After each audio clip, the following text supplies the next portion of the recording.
आज हम लोग साइंस शुरू करेंगे, है ना। पिछले लेक्चर में हमने डिस्कस किया था कि हम लोग अब साइंस भी शुरू करेंगे। साइंस के क्लास की जो टाइमिंग होगी वो मॉर्निंग में 8 बजे से होगी, 1 घंटा, 8 बजे से 9 बजे तक। क्लियर है? तो आइए शुरू करते हैं साइंस। क्लियर है? साइंस को हिंदी में विज्ञान कहा जाता है, ठीक है। विज्ञान का मतलब क्या है? साइंस पढ़ने से पहले हमें यह जानना आवश्यक है कि आखिर में साइंस के अंतर्गत हमें पढ़ना क्या है। ये डिटेल्ड टॉपिक मैं किसी और क्लास में लूंगा, लेकिन आज मैं आपको बेसिक बताऊंगा ही कि आखिर में विज्ञान हमें पढ़ना क्या है। विज्ञान का मतलब क्या होता है? ध्यान देंगे, विज्ञान का अर्थ होता है व्यवस्थित ज्ञान, सुव्यवस्थित क्रमबद्ध ज्ञान को ही विज्ञान कहते हैं। अब यहां सवाल उठता है कि किस चीज का व्यवस्थित ज्ञान? किस चीज का व्यवस्थित ज्ञान? भाई कोई पर्टिकुलर चीज होगी, उसका ज्ञान हमें हासिल करना होगा व्यवस्थित तरीके से। तो ध्यान देंगे, बोलता है कि दुनिया में जो कुछ भी है सबका ज्ञान, सब कुछ का ज्ञान व्यवस्थित तरीके से। तो ध्यान देंगे, हमारे चारों ओर जो कुछ भी दुनिया में है उस सब का ज्ञान जब हम व्यवस्थित तरीके से इकट्ठा करते हैं तो उसे विज्ञान कहा जाता है, यानी साइंस कहा जाता है। क्लियर है? अब देखिए हमारे चारों ओर पाया क्या जाता है ना। ध्यान देंगे, बात करेंगे पृथ्वी पर जीवों के विकास से लेकर के हम बात करेंगे, बस शुरुआत से बात करेंगे।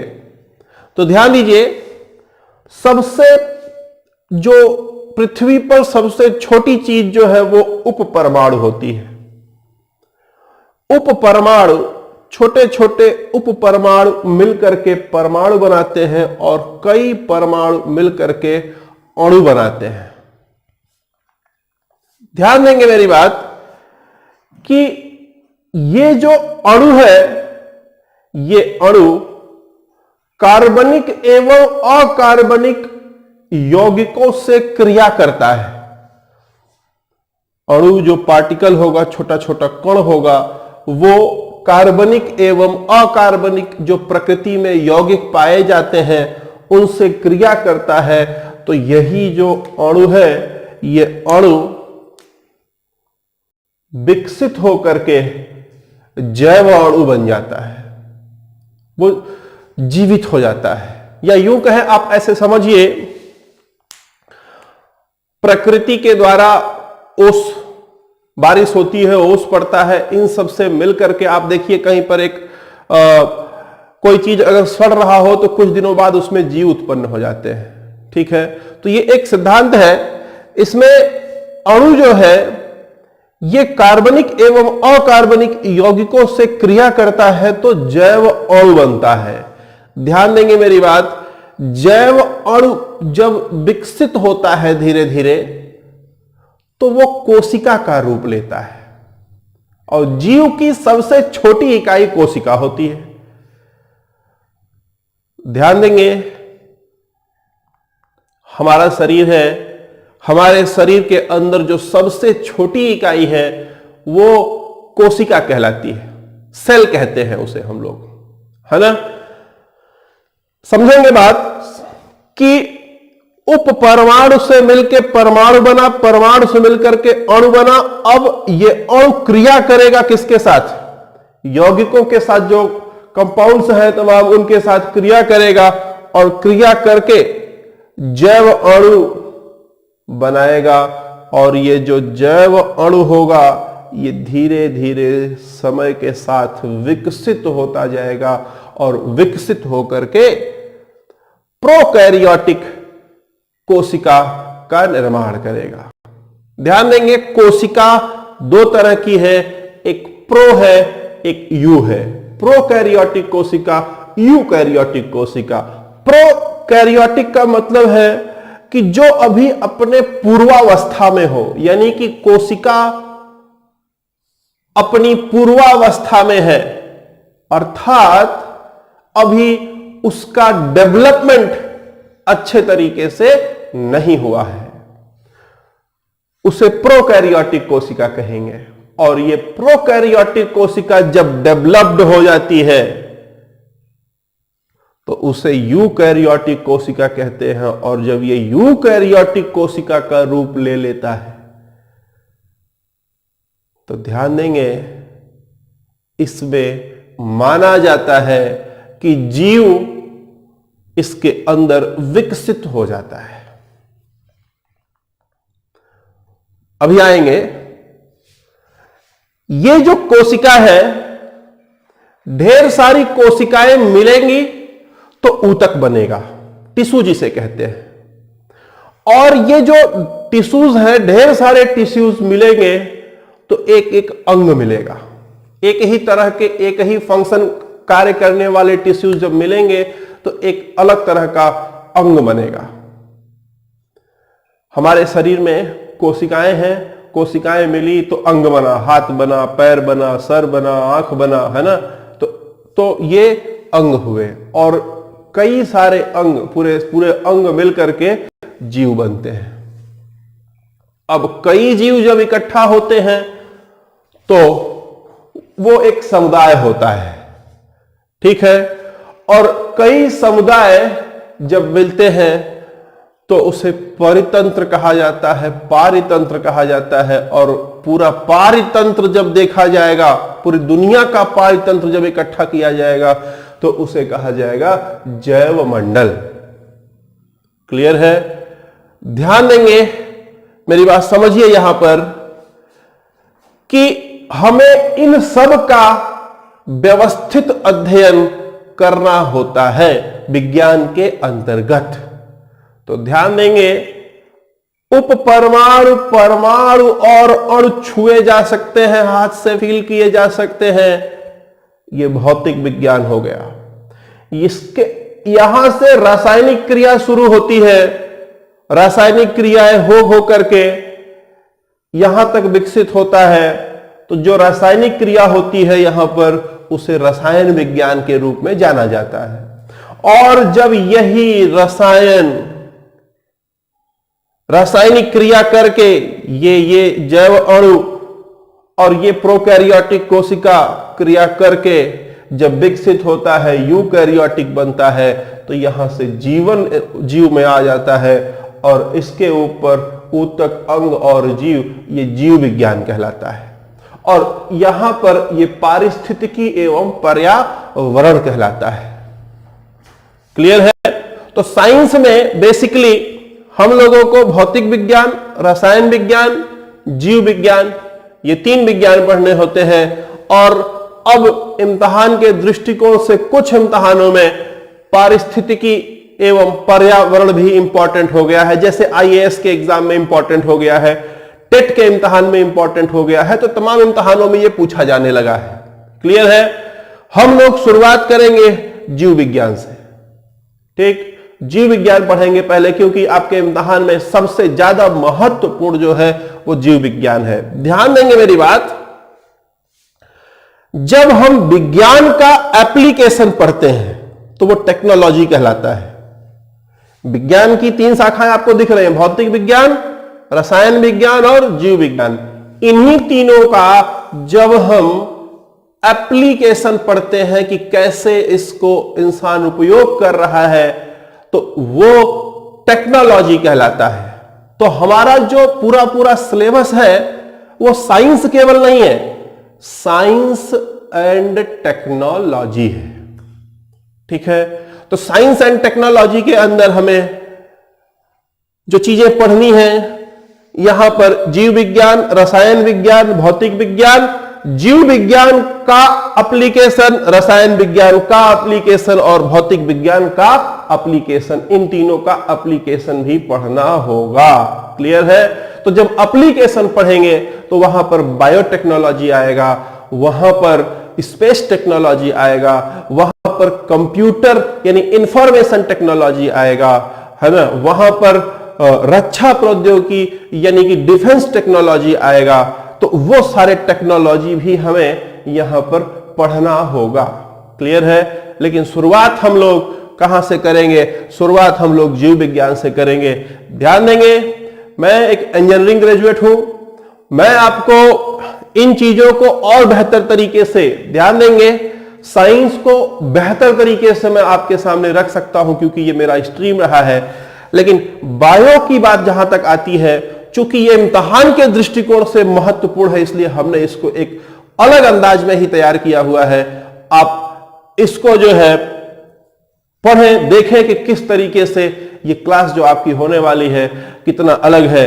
ध्यान दिया जाए कि मैं आपको पूरा का पूरा बायो यहां YouTube पर पढ़ाने वाला हूं, ठीक है? तो आइए समझते हैं एक एक करके।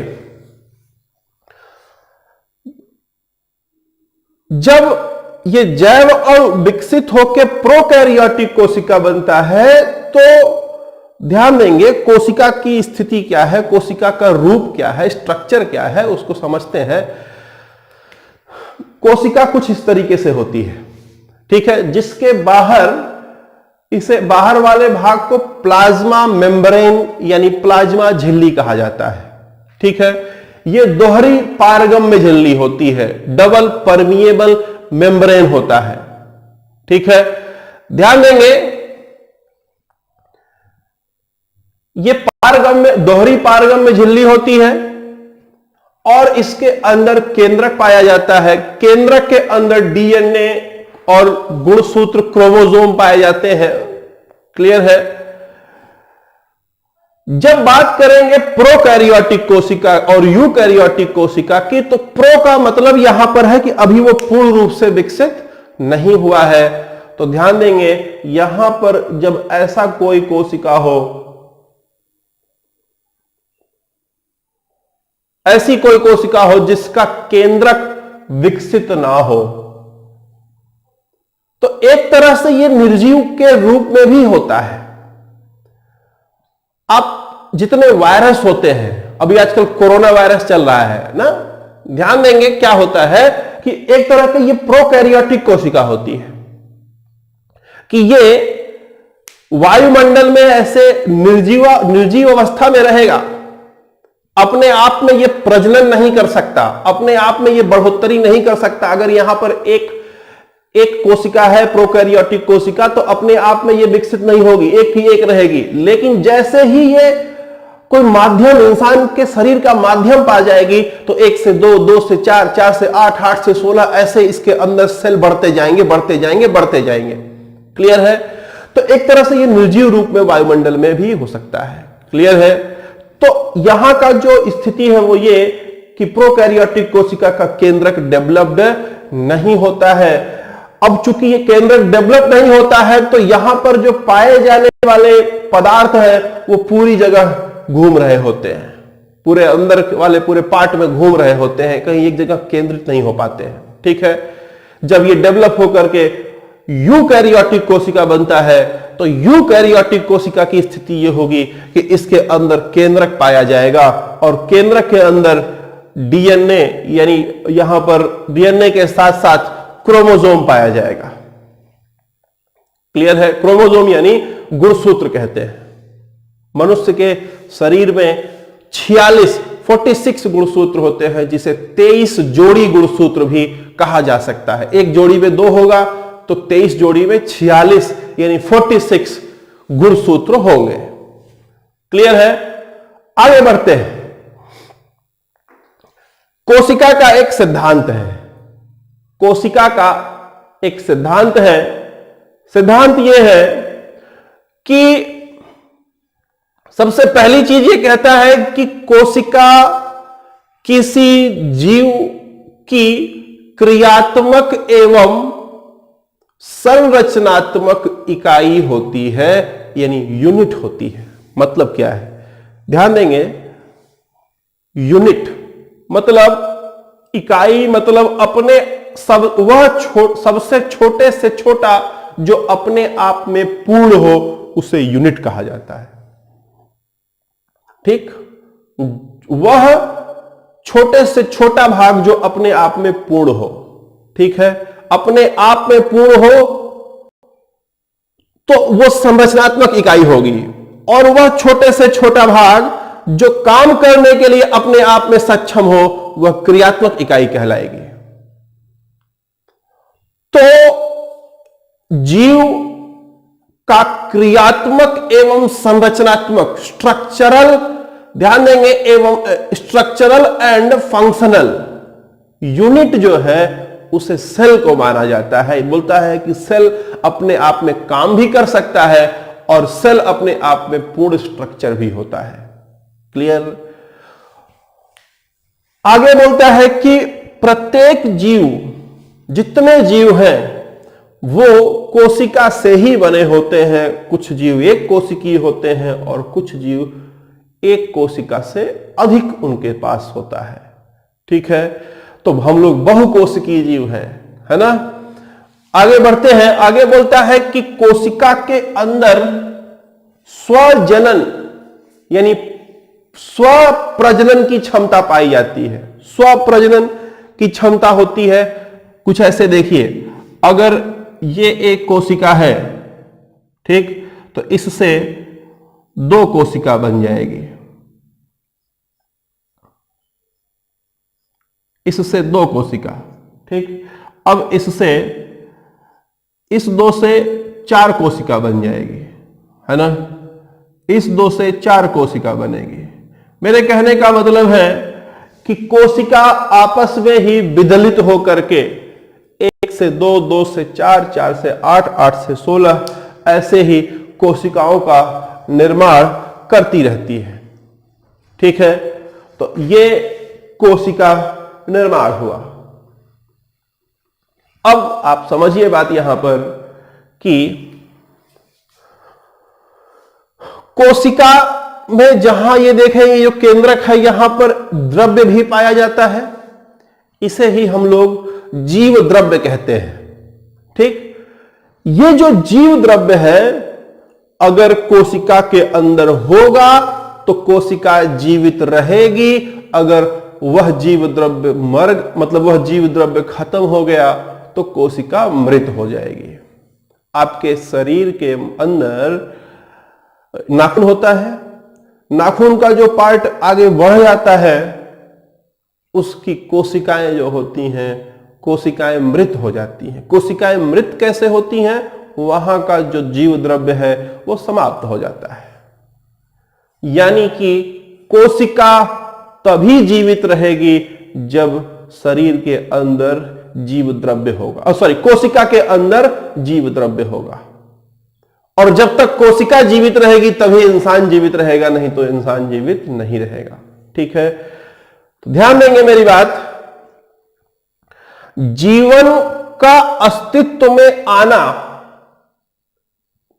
जीवन का अस्तित्व में आना ये जीव द्रव्य का खेल है। और जीवन जो अस्तित्व में आता है, किस तरह से जीव अस्तित्व में आता है, उसका जब हम अध्ययन करते हैं तो उसे हम जेनेटिक्स कहते हैं। क्लियर है? तो आज का जो हमारा टॉपिक होगा वो होगा जेनेटिक्स, यानी आनुवांशिकी। क्लियर है? तो बेस आपको क्लियर हो चुका है। हम आपको सारे टॉपिक बायोलॉजी के पढ़ाएंगे। आप में से कुछ लोग पूछ सकते हैं कि सर आप पहले साइटोलॉजी यानी कोशिका विज्ञान क्यों नहीं पढ़ा रहे हैं? ठीक है, मैंने बार बार आपको बोला है कि पढ़ें ऐसा कि बिना देखा सुना सवाल अगर एग्जाम में आए तो आप हल कर सकें। ये कमांड आपके अंदर विकसित करना हमारी जिम्मेदारी है। तो मैं आपको उस रास्ते से लेके जाऊंगा जिससे कि आपको रटना ना पड़े, चीजों को समझ करके आप डेवलप करें अपने आप को। ठीक है, तो इसलिए मैं सबसे पहले जेनेटिक्स शुरू करूंगा, आनुवांशिकता शुरू करूंगा। तो जुड़ गया है। वैसे आप समझना चाहो तो देखो, यहां से बढ़ते हुए आप आगे जाएंगे तो आपको समझ आएगा कि ये जो कोशिकाएं हैं, इन्हीं कोशिकाओं से मिलकर के जीव बना है, ऊतक, अंग और जीव। जीव जो बना है, जीव द्रव्य है तो जीवन अस्तित्व में है। जीवन का अस्तित्व में आने का अध्ययन जेनेटिक्स कहलाता है, यानी आनुवांशिकता कहलाता है। तो हमारा टॉपिक है अगला आनुवांशिकता। ठीक है, तो आइए समझते हैं कि हमें आनुवांशिकता के अंतर्गत क्या क्या पढ़ना है। ठीक है, अब यहां पर देखिए बेसिकली जो आनुवांशिकता के अंदर हमें अध्ययन करना है, इम्तिहान के दृष्टिकोण से पढ़ना है, ना कि हमें एमबीबीएस बनना, एमबीबीएस डॉक्टर नहीं बनना है। ठीक है, इम्तिहान के दृष्टिकोण से पढ़ना है ना। समझते हैं बात को। तो इम्तिहान के दृष्टिकोण से हम जब पढ़ते हैं तो आनुवांशिकता का मतलब क्या होता है कि वह लक्षण हमें जो हमारे पूर्वजों से पीढ़ी दर पीढ़ी मिलती जाए, उसे हम क्या कहते हैं? आनुवांशिकता कहते हैं।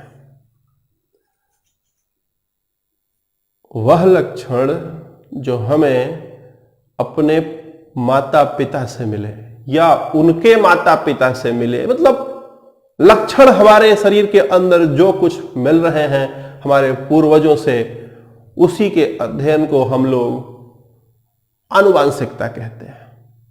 क्लियर है? जेनेटिक्स कहते हैं। तो जो वंशागति हो रही है, वंशागति में सबसे पहली चीज यह होती है कि जीव का जन्म होता है। क्लियर? और हमें अपने माता पिता के रक्त वर्ग के आधार पर हमें रक्त मिलता है। क्लियर है? और कुछ बीमारियां ऐसी होती हैं जो एक पीढ़ी से दूसरी पीढ़ी में, दूसरी पीढ़ी से तीसरी पीढ़ी में संचरित होती रहती हैं। क्लियर है? तो हमें बेसिकली ये तीन चीजें पढ़नी है। ठीक है, वंशागति में जन्म पढ़ना है, रक्त पढ़ना है कि हमें रक्त जो हमारे माता पिता से मिलता है, हमारे माता पिता का जो रक्त वर्ग है उसके आधार पर हमारा रक्त वर्ग कैसा हो जाएगा, और हमारे माता पिता के अंदर अगर किसी तरीके का रोग है तो हमारे अंदर वो किस तरीके से ट्रांसफर होगा, कौन सी चीजें हैं, ये आपके इम्तिहान में पूछा जाता है। ठीक है, तो इसको हम लोग पढ़ेंगे। सबसे पहले यहां पर देखते हैं, जन्म की बात करते हैं। यहां पर प्रजनन तंत्र अभी नहीं पढ़ रहे हैं हम लोग, ध्यान देंगे। अभी हम लोग पढ़ने जा रहे हैं जेनेटिक्स यानी आनुवांशिकता। ठीक है, ध्यान देंगे। सबसे पहले यहां पर जन्म की बात होती है तो ध्यान देंगे, यहां पर आप ये समझिए कि जन्म के लिए, जीव के जन्म के लिए निषेचन की क्रिया होना आवश्यक है, फर्टिलाइजेशन होना आवश्यक है। ठीक है, फर्टिलाइजेशन कब होगा? ध्यान देंगे, फर्टिलाइजेशन तब होगा जब शुक्राणु और अंडाणु आपस में मिलेंगे, तभी फर्टिलाइजेशन होगा, नहीं तो फर्टिलाइजेशन नहीं होगा। क्लियर? तो ध्यान देंगे, पुरुष जो होगा वो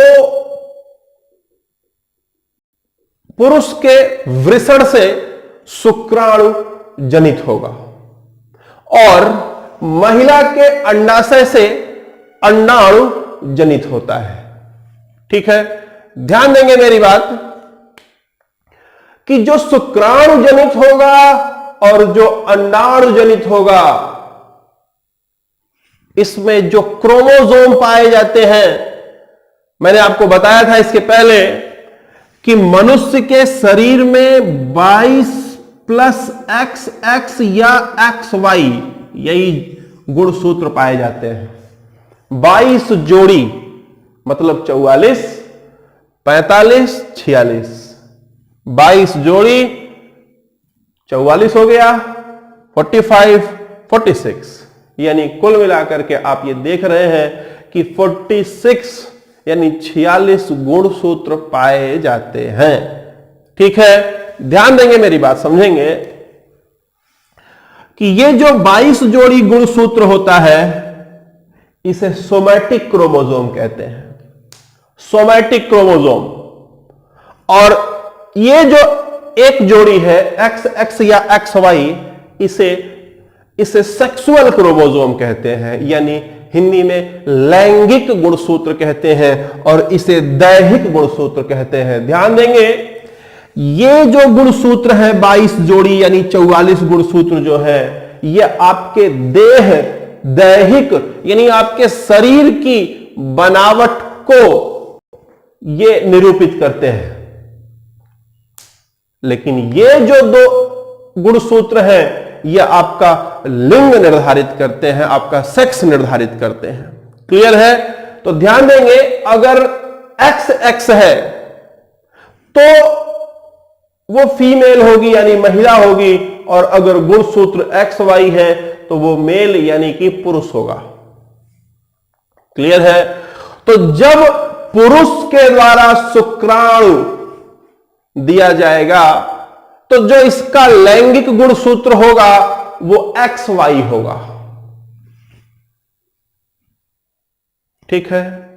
और महिला द्वारा जो गुणसूत्र दिया जाएगा उसका लैंगिक गुणसूत्र XX होगा। ठीक है? अब देखिए, ये यहां से एक और यहां से एक, यानी माता से एक और पिता से एक गुणसूत्र एक लैंगिक गुणसूत्र मिलेगा, और उस गुणसूत्र के माध्यम से जाइगोट बनेगा यानी युग्मनज बनेगा, और वही जाइगोट फर्टिलाइज होगा मां के गर्भ में, और वही फर्टिलाइज होकर के एम्ब्रायो यानी भ्रूण बनेगा। वही भ्रूण विकसित होते होते 9 महीने बाद संतान बनता है। अगर ऐसा हुआ कि पिता का X और मां का X मिलकर के अगर जाइगोट बनाए तो जो बच्चा पैदा होगा वो लड़की पैदा होगी। अगर पिता का X और माता का ये दूसरा वाला X मिल गया तो भी बच्चा जो पैदा होगा वो लड़की पैदा होगी, फीमेल पैदा होगी। लेकिन ऐसा हो सकता है कि पिता का Y और माता का एक X मिले तो जो संतान होगी वो संतान लड़का यानी मेल होगी। अगर पिता का Y और माता का दूसरा वाला X मिलता है तो भी संतान मेल यानी लड़का होगा। तो आप समझिए 4 तरह की संभावनाएं होती हैं, जिसमें से 2 संभावना होती है कि लड़की पैदा हो, 2 संभावना होती है कि लड़का पैदा हो। यानी चांसेस जो होते हैं वो संतानोत्पत्ति के 50% महिला हो सकती है या 50% पुरुष पैदा हो सकता है, यानी लड़का पैदा हो सकता है। क्लियर है? तो ये रही जन्म की बात। अभी प्रजनन तंत्र आपको नहीं पढ़ाया जा रहा है। जब प्रजनन तंत्र आपको पढ़ाया जाएगा तो डिटेल में आपको बताया जाएगा। क्लियर है? अब बात करेंगे रक्त की वंशागति की। क्लियर है? रक्त की वंशागति की बात करेंगे। अब यहां तक बात समझ में आ गई है तो बढ़ते हैं रक्त की वंशागति की तरफ।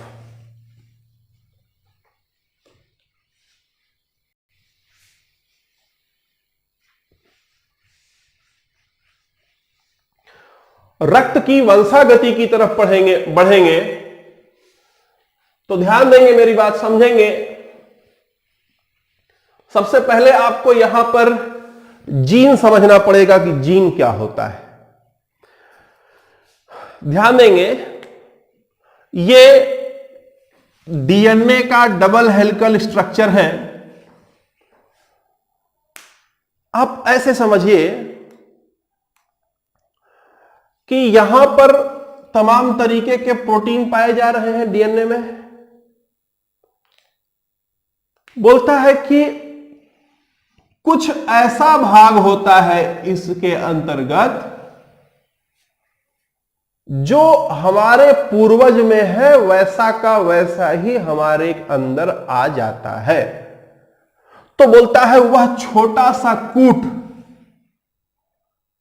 डीएनए का वह छोटा सा कूट जो हमारे पूर्वजों के समान हमारे अंदर हो, वही जीन कहलाएगा। ध्यान देंगे, एक साइकिल में ये है तो अगले साइकिल में जब ये और आगे ऐसे बढ़ेगा तो वहां भी सेम कैटेगरी का पाया जाएगा। आगे बढ़ेगा तो फिर वैसा ही पाया जाएगा। इसे ही क्या कहते हैं? जीन कहते हैं। क्लियर है? हम लोग जो पढ़ने जा रहे हैं वो ये कि जो हमें रक्त मिलता है हमारे माता पिता से, या जो हमारा रक्त वर्ग बनता है वो कैसे बनता है, क्या होता है, उसको समझते हैं। क्लियर है? ध्यान देंगे मेरी बात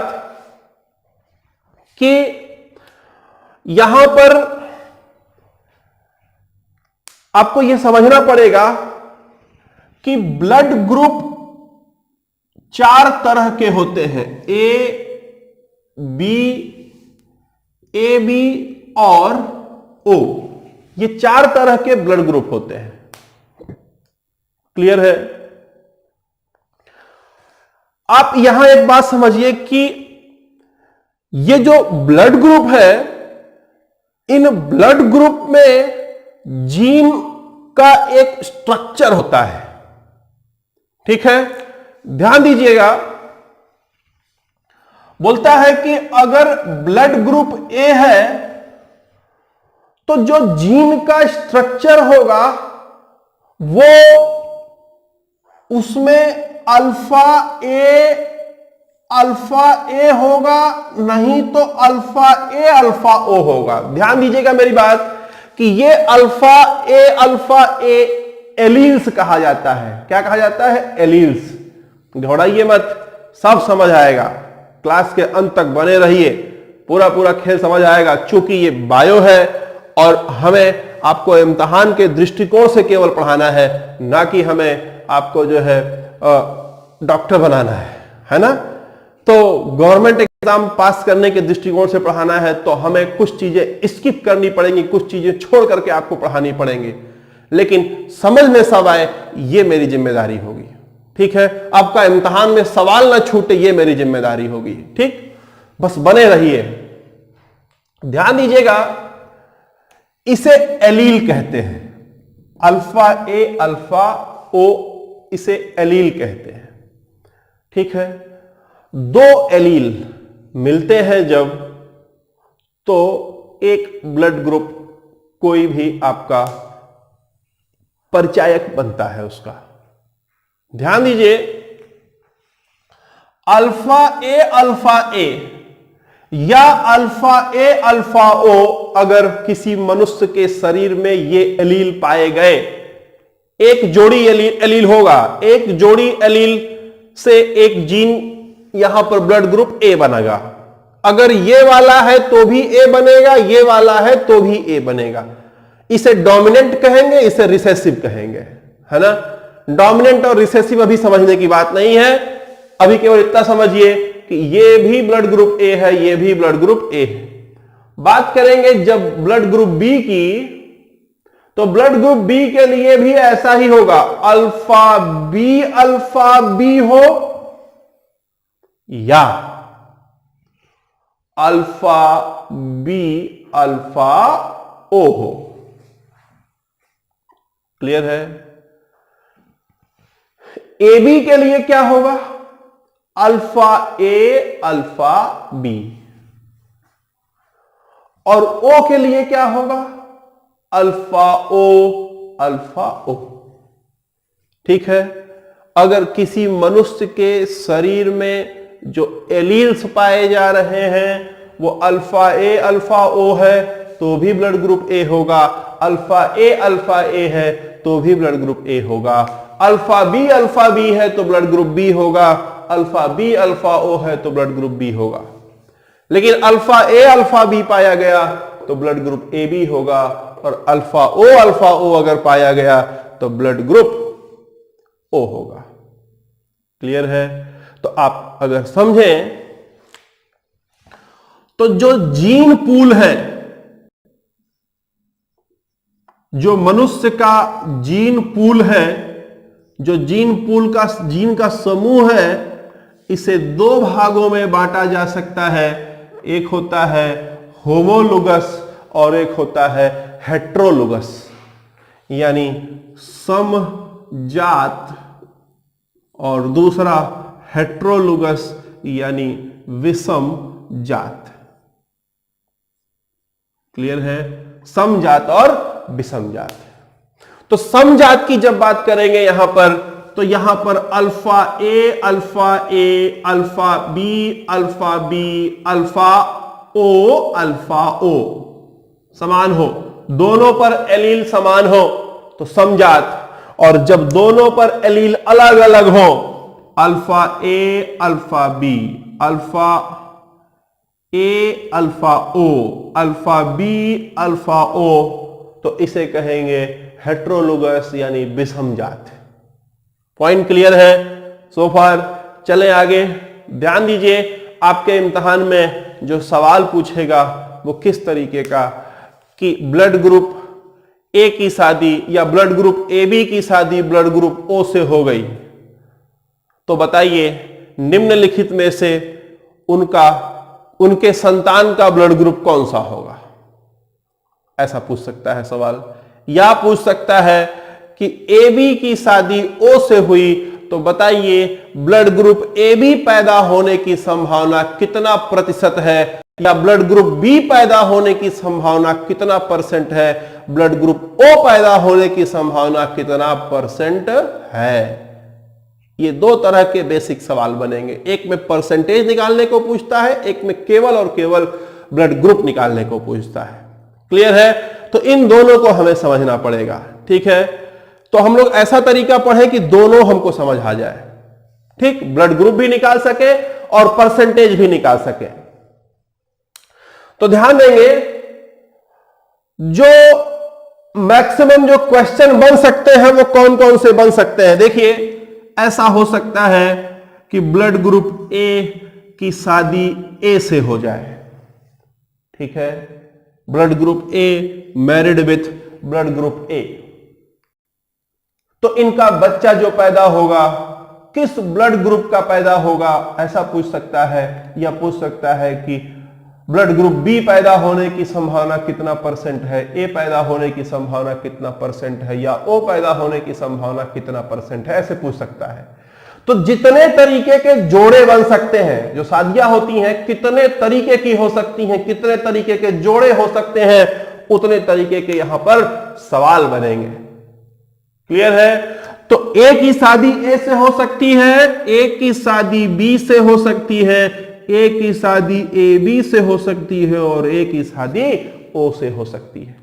क्लियर है? ये चार सवाल ऐसे हो सकता है। उसके बाद ए के बाद फिर बी आएगा। क्लियर है? बी की शादी ए से हो, ये वाला सवाल पहले ही हो चुका है।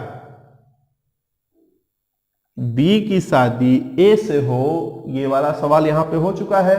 तो यहां पर बी की शादी बी से हो, या बी की शादी ए बी से हो, या बी की शादी ओ से हो। अगला, ए बी की शादी ए बी से हो जाए, या ए बी की शादी ओ से हो जाए, या ओ की शादी ओ से हो जाए। ठीक है, यही इतने तरह के सवाल बन सकते हैं। ए की शादी ए से हो जाए, ए की शादी बी से हो जाए, ए की शादी ए बी से, या ए की शादी ओ के साथ। 4 3 7 3 10, है ना? यही पवित्र बंधन है ना? इतने ही तरह के आपके इम्तिहान में सवाल पूछे जा सकते हैं। ठीक है, तो मैं सबसे पहले शुरू करता हूं, ए बी की शादी ओ से हो जाए। क्लियर है? ए बी की शादी ओ से होगी तो संतान किस ब्लड ग्रुप का पैदा होगा, या ऐसा पूछ लेगा कि जो संतान उत्पत्ति होगी उसमें ए बी पैदा होने की संभावना कितना परसेंट है, या ओ पैदा होने की संभावना कितना परसेंट है। क्लियर है? तो आइए समझते हैं।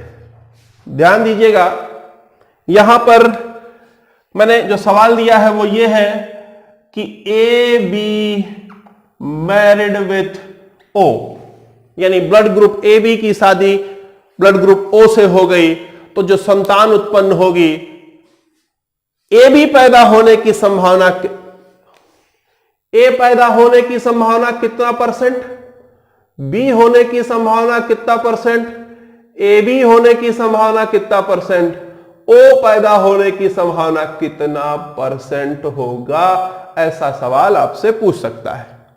क्लियर? अब आप देखिए ना, बात समझिए। यहां पर ए बी की शादी ओ से पैदा हो रही है, ए बी की शादी ओ से हो रही है, तो जो संतान उत्पन्न होगा, हमें ऐसा लगेगा कि भाई ए बी पैदा होगा या तो ओ पैदा होगा। समझते हैं, देखते हैं। अगर ए बी लिखना हो एलील्स में, ये एलील्स में लिखा हुआ है, तो ए बी का एलील्स कौन सा होगा? ए बी के जो एलील्स होंगे, अगर किसी का ब्लड ग्रुप ए बी है, तो जो उसका एलील्स होगा अल्फा ए अल्फा बी होगा या नहीं होगा? बताइए। ए बी का allele alpha A alpha B है, और ओ का एलील अल्फा ओ है। क्लियर? चले आगे, ध्यान दीजिएगा मेरी बात।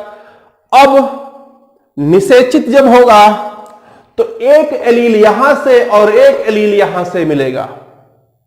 संतान को एक एलील मां से, एक एलील पिता से मिलेगा।